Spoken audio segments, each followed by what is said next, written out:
என்ன தண்ணி அடுக்குறீங்க?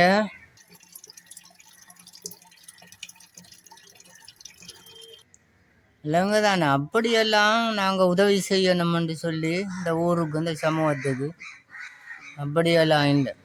இல்லைங்க தானே, எங்களோட திறமை எங்களோட கட்டித்தனத்துக்கு அல்லாஹால எங்களுக்கு வசதியை பணத்தை அல்லாஹால தந்திருக்கான்.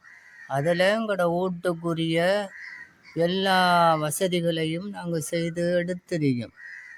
இதை மற்றாக்களுக்கு நாங்கள் கொடுக்கறதுக்கும் இல்லை. நீங்கள் தண்ணி எடுக்கக்கூடாது. இங்கே வந்து இலவசமாக தண்ணி எடுத்துகிட்டு போகிற வேலையெல்லாம் இதோட விட்டுறணும். பொஸ்ஸா அப்படியெல்லாம் சொல்லாதாங்க. இல்லைங்கதா, தண்ணிக்கு தானே இது அல்லாஹுனுடைய அருள்கொடை. நீங்கள் அதாவது இந்த தண்ணியை வந்து காசு கட்டி லைனில் எடுக்கிறன் அப்படி வந்து சொல்கிறீங்க. இது இந்த ஊழியர்கள் அந்த நிறுவனத்தில் செலவைத்தான் கொடுக்குறீங்களே தவிர உண்மையாக அந்த தண்ணியோட காசு இல்லை. அது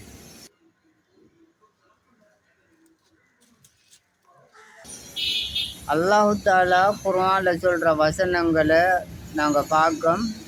மழையை நீங்கள் பொழிவிக்கிறீங்களா அல்லது நாங்கள் பொழிவிக்க மாட்டோம் அல்லாஹு தாலா. அவ்வளவு பெருமதியானதுதான் இந்த தண்ணி.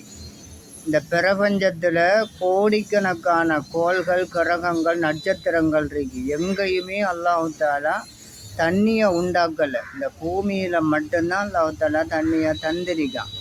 அல்லாட மிகப்பெரிய பெருமதி.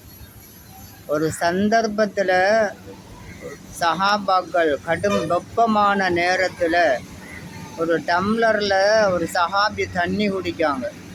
ரசூல் ஸல்லல்லாஹு அலைஹி வஸல்லம் சொல்கிறாங்க, இதை பற்றியும் மறுமையில் நீங்கள் விசாரிக்கப்படுவீங்கன்னு சொல்கிறாங்க. அவ்வளோ பெருமதியானதுதான் இந்த தண்ணி.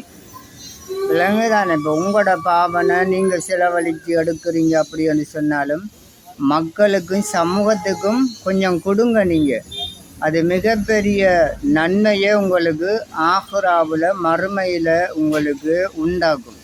நம்ம என்ன அமல் செஞ்சிருக்கோம்னு சொல்லி உங்களுக்கு தெரியுமா?